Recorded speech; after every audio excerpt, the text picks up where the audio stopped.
Hi అండి. Welcome back to SNR creations. ఈరోజు టేస్టీగా ఉండే ఉలవల పచ్చడి ఎలా చేసుకోవాలో చూద్దాం.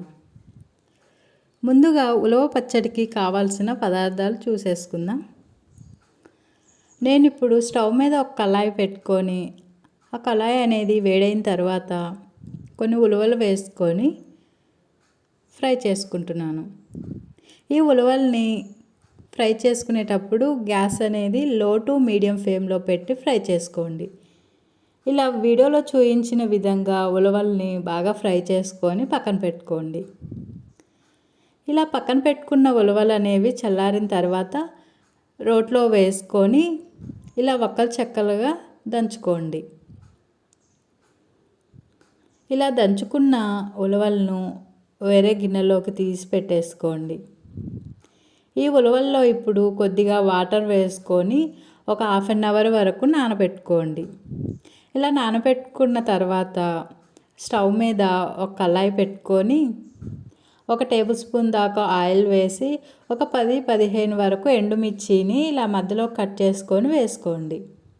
ఎండుమిర్చి ఫ్రై చేసుకుంటూనే కొద్దిగా ధనియాలని, కొద్దిగా జీలకర్రని వేసుకొని ఫ్రై చేసుకోండి. గ్యాస్ అనేది లో ఫ్లేమ్లోనే పెట్టుకోండి.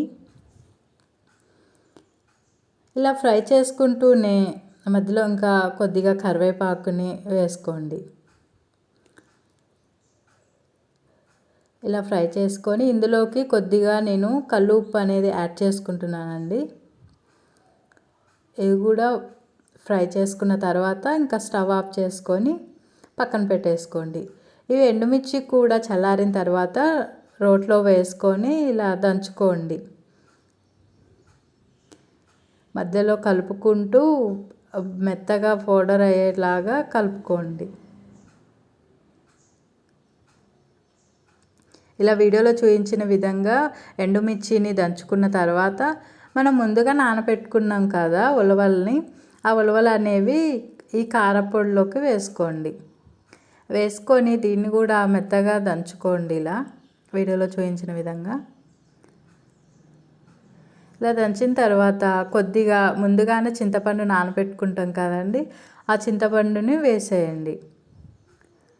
అది కూడా దంచిన తర్వాత కొంచెం ఉప్పు టేస్ట్ అనేది చూసుకొని సరిపోకపోతే యాడ్ చేసుకొని నూరుకోండి.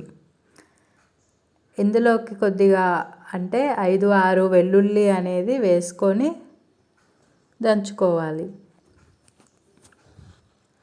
ఇలా వీడియోలో చూపించిన విధంగా దంచిన తర్వాత ఇది కొంచెం గట్టిగా ఉన్నది కాబట్టి మనం ముందుగా నానబెట్టుకున్న చింతపండు రసం ఉంటుంది కదండి, వాటరు అదనేది కొద్దిగా యాడ్ చేసుకుంటూ ఇలా వీడియోలో చూపించిన విధంగా జోరుగా నూరుకొని పక్కన బౌల్లో తీసి పెట్టుకోవాలి.